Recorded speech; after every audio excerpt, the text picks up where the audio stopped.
Ayan, change oil tayo. Si Chris Pinoy, taga Bicol. At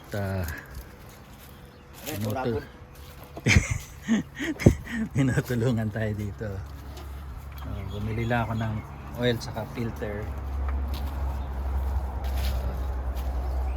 Tapos natanggal niya na. Dumi ng oil oh. Itim na itim na. Grabe.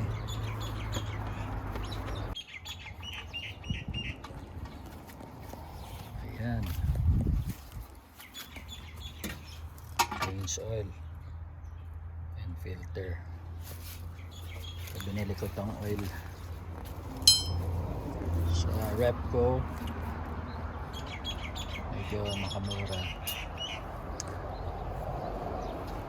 Tinanong ko yung yung mekaniko sa automotive center, sabi niya, pwede ba ako magpa-change oil? Bibiling ko yung oil sa filter.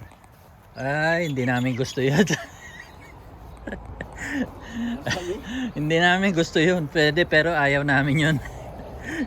Siyempre, gusto nilang kumita, di ba? Ayaw nila yan.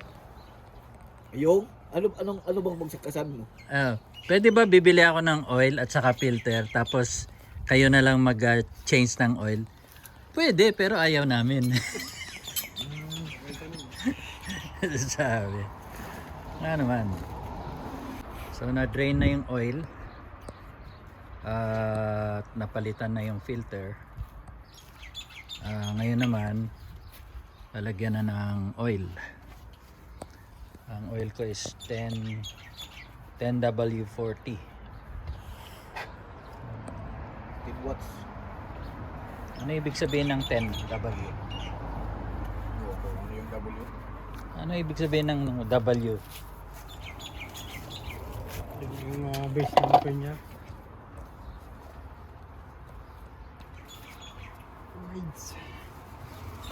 Ano to? 5? 5 liters? Kaya ba? Sabi nila, yan daw pang youth.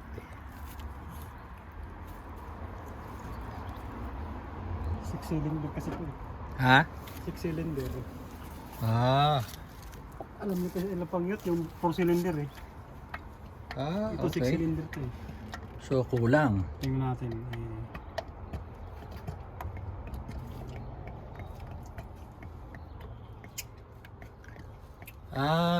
Hindi pare, sabi ko pinalitan na yung engine ko nito ano to yung hindi na to yung original na engine, hindi to Mazda Holden. Holden to eh. Holden 3.8 So, ang binigay nila based on Holden, hindi based on Mazda. So, tignan natin kung Malaman. ano mangyari.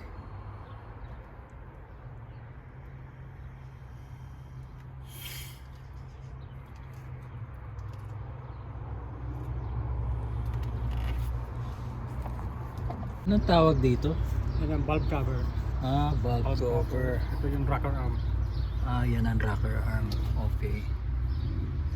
Kaya ito sunod. Papalit ka lang ito.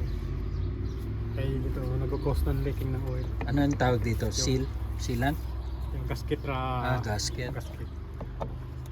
So, Yan ang order natin. Susunod na ako yun. okay. Kasi wala na siya. Label na siya dito eh.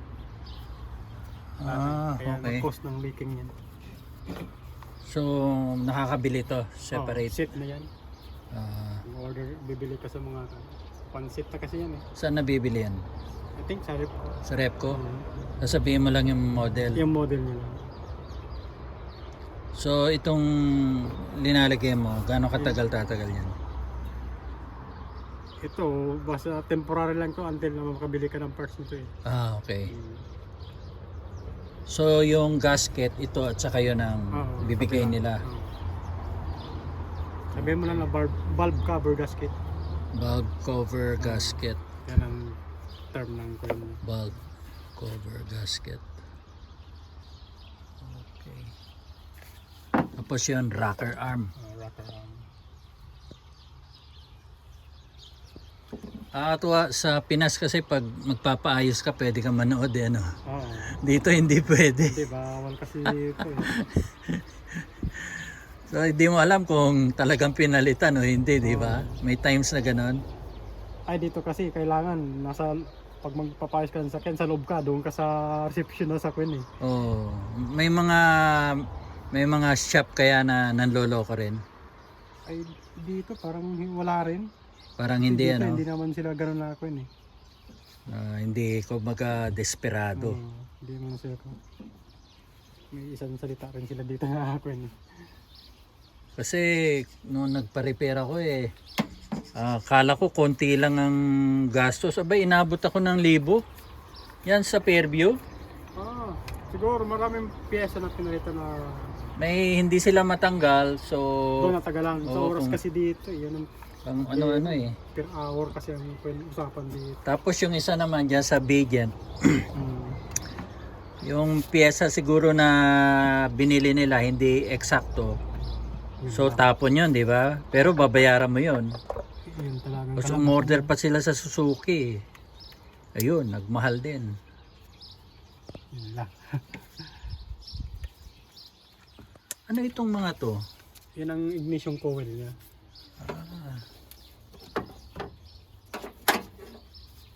Ignition coil. Parang mas komplikado ito, ano? Kasi Compared sa iba. B6 kasi ito eh. Yung tinatawag na B6. Ah, Naka letter B siya eh. oo. Hindi yung iba na straight lang siya. Dito lang sa babaw. Oo. Ito siya naka V.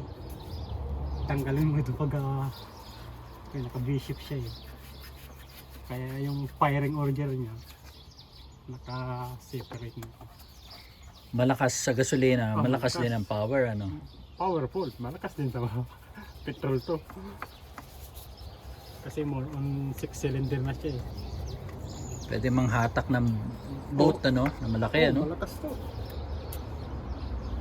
Yut nga mga ganyan, malakas lumatak eh. Ito pa kayang V6. Oo. Yan, 4 cylinder lang yan. Talaga? Oo, 4 cylinder lang yan. Pero mabigat na rin, ha? Oo.